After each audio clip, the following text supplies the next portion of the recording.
I learned my promotion was a setup to push me out of the company, and everyone had known except me. The truth came out during what I thought was a celebration dinner with my former teammate Jordan, who'd left the company 3 months earlier. I'd been promoted to director 6 months ago, a position I'd worked toward for 5 years. It came with a significant raise, a new title, and what I thought was recognition of my hard work. The job was challenging, but I'd expected that. What I hadn't expected was how impossible it would become. Every initiative I proposed was blocked. Every decision I made was questioned. My team, which I'd been assured was experienced and capable, turned out to be a group of underperformers who'd been transferred to my department specifically. Resources I'd been promised never materialized.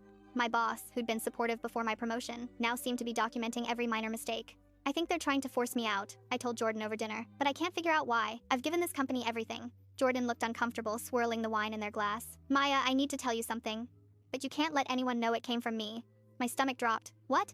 Your promotion wasn't a promotion, Jordan said quietly. It was a setup. They wanted to get rid of you without the liability of firing you, so they promoted you into a position designed to fail. I felt like the floor had disappeared beneath me. That's insane. Why would they do that?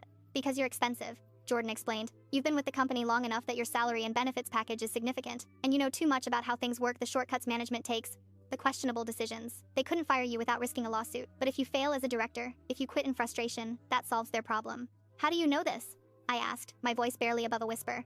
I was in the meeting where they discussed it, Jordan admitted, 6 months before they promoted you. They called it a natural transition strategy. Promote someone into an impossible role, make sure they don't have the resources to succeed, document the failures, and then either manage them out or wait for them to quit. And you didn't warn me? The betrayal stung. I tried, Jordan said.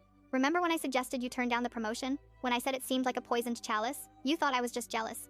I did remember that conversation. Jordan had been oddly negative about my good news, and I'd attributed it to envy. I'd been so proud of my promotion, so excited to finally reach director level, that I dismissed their concerns entirely. Who else knows? I asked. Everyone in senior leadership, Jordan replied.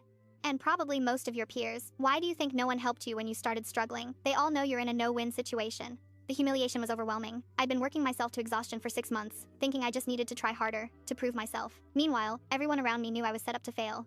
They'd been watching me struggle like it was some kind of corporate entertainment. What happened to the last person in this role? I asked, though I already knew the answer. Quit after 8 months, Jordan confirmed, burned out and demoralized. Before that, the person lasted 6 months. The role has a 100% turnover rate because it's designed to be impossible. I went into work the next day seeing everything differently. The impossible deadlines weren't just bad management, they were intentional. The team of underperformers wasn't bad luck, they were strategically placed.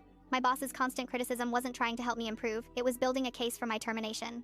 I scheduled a meeting with HR, thinking maybe I could expose what was happening. But the HR director, Sharon, looked at me with barely concealed pity.